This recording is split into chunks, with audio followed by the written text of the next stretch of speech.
I used to binge food like it was my occupation. If you had a job description, my LinkedIn would say like #1 binge eater on the planet. Like I would eat an entire thing of ice cream, like the Ben and Jerry's, and just like, every single day of the week though. Like not even just like sometimes. I would just knock it back. I would just eat so much food. I ate a large quantity of food, but I was also like a really active person. And so I thought it was fine and it all canceled each other out. But also my health didn't think it was fine and my health didn't believe it canceled everything out. It was not looking good for me. I would eat an entire thing of like Angie's popcorn. I was like what I'd like to call a health food binger, like multiple times a week, just like sit down and eat the whole thing.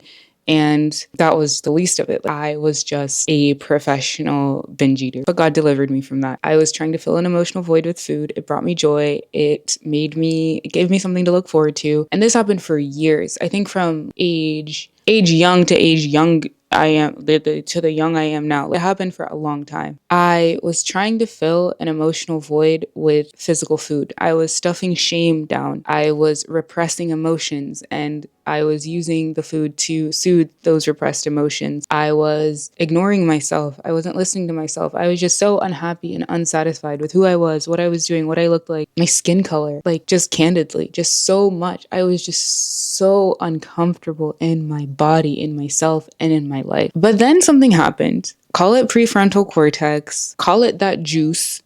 If you know what the juice is, you know what the juice is. And if you don't worry about it. It just kind of clicked to me that what I was putting in my body was what I was experiencing in my life. What I was ingesting was what I was coming back to eat. It's like oxygen. Whatever you put out, you get in. Put out CO2 and then you get O2 back. I was putting water in a car that needs gasoline. You cannot put water in a car that needs gas. If you know that you consume, you get what you put in to anything in life. You get what you put in. So if you eat horribly, you're not going to be healthy. If you eat healthy, you'll be healthy. If you move your body, your muscles will thank you later on in life. If you practice good financial stewardship, you will reap the rewards of that later. You get what you put in. You cannot put water into a car that needs gas and expect to go somewhere. You can't do that. It doesn't work like that. It's literally impossible for you to feel valued and feel valid and feel emotionally secure if you don't give yourself what you need to feel those things.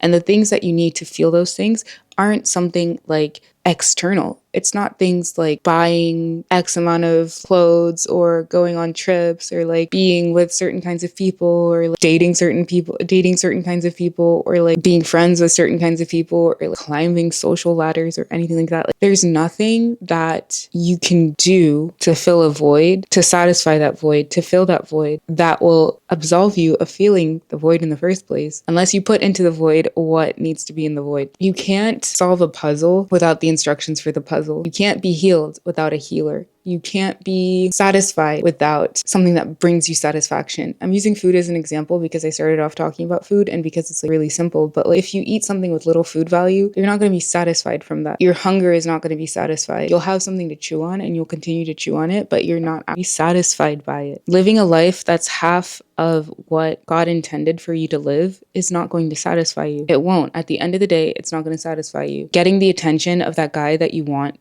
attention from, who has nothing to do with your destiny, is not going to satisfy you. It's going to gratify you in the moment, maybe, because it's going to seemingly soothe the wound that you have from your past where you need acceptance from people who've seem to reject you, but it's not going to satisfy you long term. There's going to come a point where you no longer want that thing and the wound is still going to be there. Don't rush into experiences that you think are going to be your healing. They're not going to heal you. Don't rush into being a person. Don't rush into being the person that you think you need to be to finally feel comfortable in yourself. In order to feel comfortable in yourself, it's not going to come from external work, because no matter how much external work you do on yourself, no matter how much emotional work you do on yourself, no matter how much self-helping you do for yourself, it will just revert itself back to the original state if you don't change the system, if you don't change the way that you're thinking. The healing that that you're looking for was purchased on Calvary. You need to lock in to what God has already done. He's already provided the healing. If the healing is in room number 6, you can't be walking around the hospital, the hotel, wherever the healing is taking place, the clinic, and expect to get your healing anywhere but room number 6. You need to go to room number 6 because room number 6 is where the healing is going to occur. There's no way to go around it. There's no way that you can skip the healing of a wound. I have this thing on my finger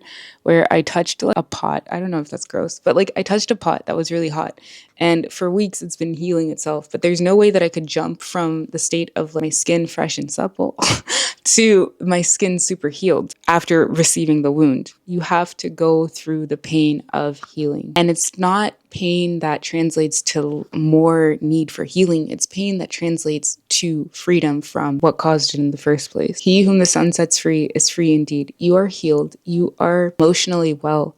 You don't need to keep circling around this graveyard that you've been walking around for God knows how long.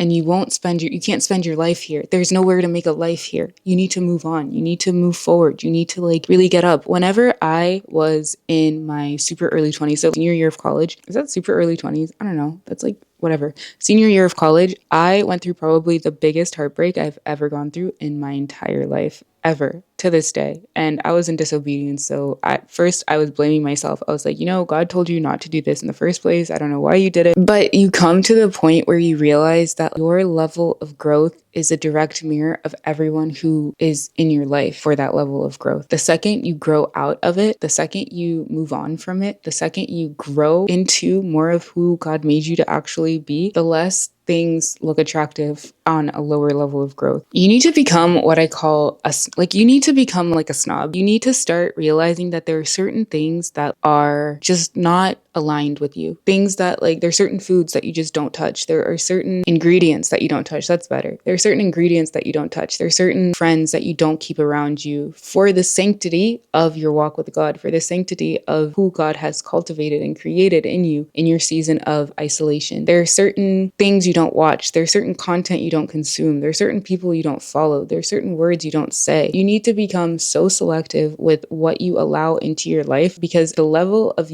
whatever you are selective with that comes into your life is going to directly correlate to the quality of your life. Correlate to the quality of your life. The more selective you are, the more selective your life will look. The more curated your life will look. You will have higher quality experiences. You will have higher quality people. And by quality, I just mean more aligned with the destiny that God has for you. The more selective you are with what you put into yourself, what you allow into your life, the better off you will be. The better off your life will be. The better off the world will be. You need to become a snob. You need to literally there are just certain things. And I don't mean in a crass way where it's you are just insufferable and no one actually wants to hang out with you because you're ridiculous and why are you like this? You need to be kind and warm and still be mirroring the nature of Christ. But for you personally, know that there are certain places you don't go. There are certain events you don't attend. There are certain activities you don't engage in. Maybe you used to, but not anymore. It's just not who you are and it's not where you're going, so it has nothing to do with you. Just become that girl. You cannot be in 2025, cannot be in the year that we're in and still going to things because you feel guilty, still hanging out with people because you feel guilty or because of association. No one a relationship is valuable and no one it isn't, obviously. Be a snob, be a snob, be a snob. Just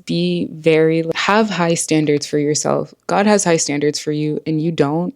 This goes for your spiritual life. This goes for your music you listen to. Be careful listening to any sermon. Be careful listening to any music. You have to be a snob. You have to be a snob. You have to be a snob. This is your reminder that you need to be a snob. You need to be mindful of the standards of what you put into your body the standards of who you allow into your life, the standards of what you spend your time on, the standards of what your eyes ingest, the standards of what your ears ingest. And your life is going to reflect these new standards. Okay, 10 on 2, standing on business. 10 on 2. You're too old to be doing this. Love ya.